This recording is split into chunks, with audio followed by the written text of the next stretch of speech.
जंग में पड़ के ना 2000 में हमारे पड़ोसी मुल्क उसमें बहुत आगे निकल गए हमसे। और स्पेशली अब इंडिया में देखें, अब इंडिया की आईटी की जो है ना वो है 180 अरब डॉलर। अगर आईटी की मिसाल देता हूँ ना आपको, तो वो पाकिस्तान से तकरीबन लाख दर्जे बेहतर है। बड़ी प्यारी बात। पाकिस्तान में क्या है, सॉफ्टवेयर डेवलपर रुल रहे हैं बेचारे।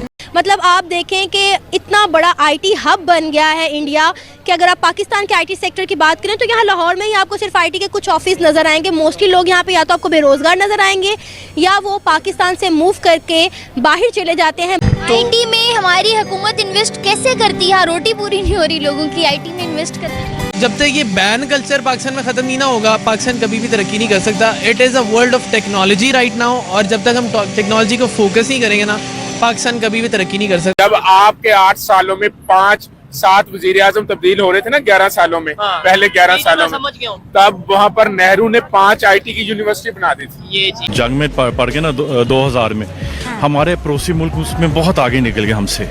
और स्पेशली अब इंडिया में देखें, अब इंडिया की आईटी की जो है ना वो है 180 अरब डॉलर। अच्छा। और हमारे यहाँ पे 3-4 अरब डॉलर भी नहीं है। अगर हम आप थोड़ा सा आईटी को प्रमोट करें, इंशाल्लाह हमारी एक्सपोर्ट्स बहुत बढ़ सकती हैं। उनमें देखना इंडिया उस आप जब देख एटमी धमाके किए हैं उसके बाद इंडिया के रिजर्व थे 17 अरब डॉलर, हमारे थे 2 अरब डॉलर। अच्छा। अब आप देखें इंडिया के 700 अरब डॉलर, हमारे 10 अरब डॉलर भी नहीं है। वो उन दिनों में वो टाइम था, उसने अपनी वो आईटी बंगलोर में उसने आईटी का बनाया सारा, और वो तरक्की करता गया और हम पीछे आते गए। जो आईटी है वो सिलिकॉन वैली से बड़ी जी जी जी बिल्कुल ऐसे ही है, बिल्कुल ऐसे ही है। उन्होंने अपना जो काम किया अपने मुल्क की खातिर किया, और हम जंग लड़ते रहे दूसरों की। मतलब आप देखें कि इतना बड़ा आईटी हब बन गया है इंडिया कि अगर आप पाकिस्तान के आईटी सेक्टर की बात करें तो यहाँ लाहौर में ही आपको सिर्फ आईटी के कुछ ऑफिस नज़र आएंगे। मोस्टली लोग यहाँ पे या तो आपको बेरोजगार नज़र आएंगे या वो पाकिस्तान से मूव करके बाहर चले जाते हैं बाहर की कंपनीज में काम करने के लिए। उनका गुड़गांव है पूरा, उनका वो आईटी हब है। ठीक है, मतलब हर चीज़ आईटी से रिलेटेड है। अगर हम पाकिस्तान में बात करें तो हमारे यहाँ पे आईटी एजुकेशन ही उस तरह से नहीं है, हमने उसको आगे लेकर क्या चलना है। मुल्क के जो हालात हैं इसी तरह रहे तो आइंदा कुछ सालों में मुझे अफसोस के साथ कहना पड़ा है कि पाकिस्तान शायद कहीं भी एग्जिस्ट ना करे। बेसिकली अगर आप इंडिया की बात करें ना, इंडिया के अंदर जो उनकी आईटी मार्केट है, ठीक है, उनको गवर्नमेंट ने बहुत ज़्यादा सपोर्ट किया हुआ है एज़ कम्पेयर टू पाकिस्तान में। क्योंकि मैं खुद आईटी फील्ड से बिलोंग करता हूँ, हमारे यहाँ पे सबसे बड़ा कह लें कि अलमिया ये है कि पाकिस्तान में जो गवर्नमेंट है वो जस्ट मतलब सब्सिडी और हमें नहीं देती, स्पेशली एजुकेशन सेक्टर में। क्योंकि अगर आप डेवलपमेंट साइड पे जाएँ तो अगर आपके पास एक्सपीरियंस है फील्ड का, ठीक है, तो इज़ गुड। लेकिन 4 साल की जो आपकी इंजीनियरिंग या BS ऑनर्स की डिग्री है उसमें जो कोर्सेज पढ़ाए जा रहे हैं, ठीक है, वो टोटली बियॉन्ड है जो कि प्रैक्टिकल साइड पे होते हैं। क्योंकि इंडिया के अगर रिलेशंस देखें तो इसराइल और US के साथ है, जो कि इस वक्त IT सेक्टर में वर्ल्ड के हेजिमन्स कहलाए जाते हैं।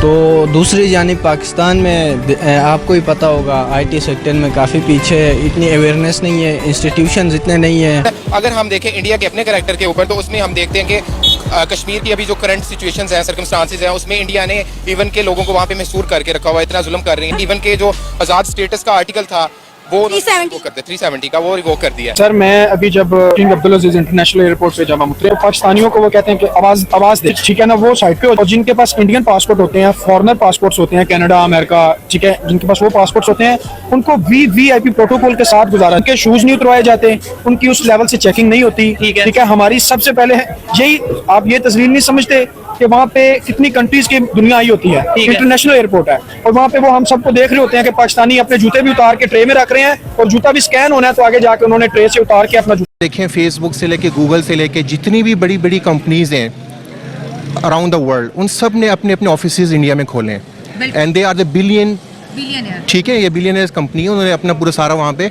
उनकी अब GDP सिर्फ उनकी अपनी की देख लें कि उनकी अपनी ग्रोथ कितनी है। हमारे पास क्या है, वी डोंट इवन हैव कि हम पेपल के ऊपर अभी तक हमारे जो IT मिनिस्टर साहब हैं, उमर सैफ आई थिंक, तो वो अभी तक पेपल के मामले पे जो है वो बड़े कन्फ्यूजन के शिकार हैं। उन्होंने अभी तक उस पर कोई क्लियरिटी नहीं दी। जैसे कि आपने कहा कि आगे जो आने वाला फ्यूचर है, it is totally artificial intelligence का होना है, ठीक है, सारी चीज़ें कंप्यूटराइज हो रही हैं। सो इस चीज़ को देखते हुए पाकिस्तान के अंदर जो IT सेक्टर इस टाइम पे काम कर रहा है, it is not that much efficient, ठीक है। जितना IT के फील्ड के अंदर इंडिया अभी प्रोग्रेस कर रहा है, जैसे कि बेंगलोर हम सिटी की एग्जांपल ले सकते हैं कि टॉप 7 सिटीज के अंदर बेंगलोर आता है, जो अभी इस टाइम पे 7 बिलियन कमा रहा है। जो हम तो आईटी के फील्ड में इंडिया को कंपेयर ही नहीं कर सकते, हम बहुत पीछे हैं बहुत सी चीज़ों में इंडिया से। अगर हमारा एजुकेशन सेक्टर देखा जाए, अभी पीछे ही बजट अनाउंस हुआ है जिसमें आईटी का बजट ही नहीं दिया गवर्नमेंट ने प्रॉपरली। तो जिस चीज़ में आप इन्वेस्टमेंट ही नहीं करेंगे उसमें आप प्रॉफिट या उसका फीडबैक कैसे लेंगे? भिखारी की कोई इज्जत होती है क्या? हमने अपने मादरे वादे को भिखारी नहीं बना दिया? हम भीख मांगते हैं, आज यूएई हमसे पैसे मांग रहे हैं। आप बातें करते हैं अपने दुश्मन की, उसका 750 अरब डॉलर रिजर्व है और आपका क्या है 19-20 अरब डॉलर वो भी मांगता। तो खुदारा जब तक हम अपने खर्चे नहीं कम करेंगे, हम अय्याशियां कम नहीं करेंगे, हम लग्जरी गाड़ियों में ही अभी जहाज खरीदे जा रहे हैं। मुल्क पीस बेचारे गरीब तरस रहे हैं रोटी को, यहाँ 30% लोग एक वक्त की रोटी खा रहे हैं। सारे लोन के ऊपर पड़े हुए हैं, सारा लोन लेके फॉरेन रिजर्व पाकिस्तान के पड़े हुए हैं। और नेबर कंट्री इंडिया की बात करें, कंपैरिजन हम कर रहे हैं बांग्लादेश और इंडिया के साथ, तो इंडिया के इस वक्त फॉरेन रिजर्व आपको पता है कितने होंगे? पाकिस्तान के 21 बिलियन डॉलर, इंडिया के कितने होंगे? आपने बहुत अच्छा सवाल। आपको क्या लगता है कितने होंगे इंडिया के?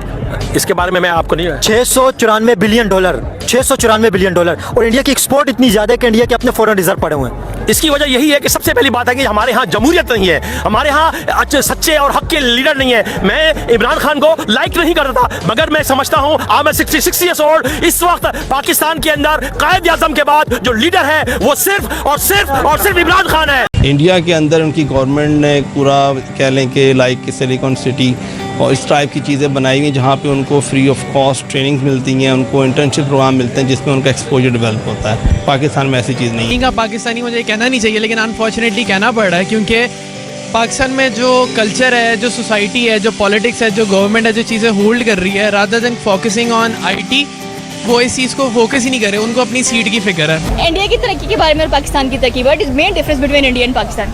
इंडियंस बहुत फोकस्ड हैं, वो हमारी तरह टाइम नहीं वेस्ट करते। उनकी एजुकेशन, उनकी टेक्नोलॉजी, हम बहुत पीछे हैं उनसे।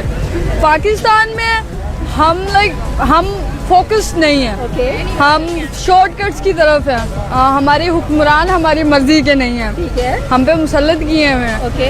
हम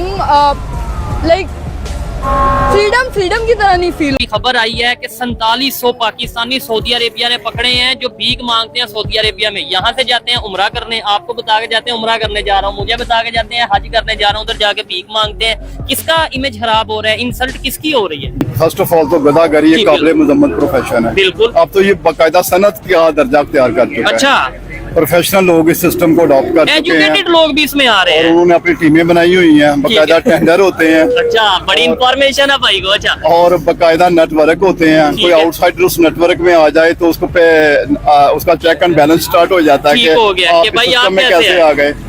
वजह यही है कि यहाँ पे लोग डिग्री करते हैं, उसके बाद लोगों को बात ही नहीं पता। वहाँ पे ये है कि जॉब रेशो ज़्यादा है मेरा ख्याल है। यहाँ बच्चों को ये पता है पहले कंप्यूटर पढ़ ली थी, फिर ICS कर ली है, आगे आईकॉम वगैरह में चले गए और डिग्री कंप्लीट खत्म। ये बस यहाँ पे डिग्री इस वजह से करते हैं रिश्ता अच्छा मिल जाएगा इसलिए। उनका जो क्लैरिटी थी वो शुरू से ही आफ्टर द इंडिपेंडेंस ये थी कि they have to develop within the IT industry.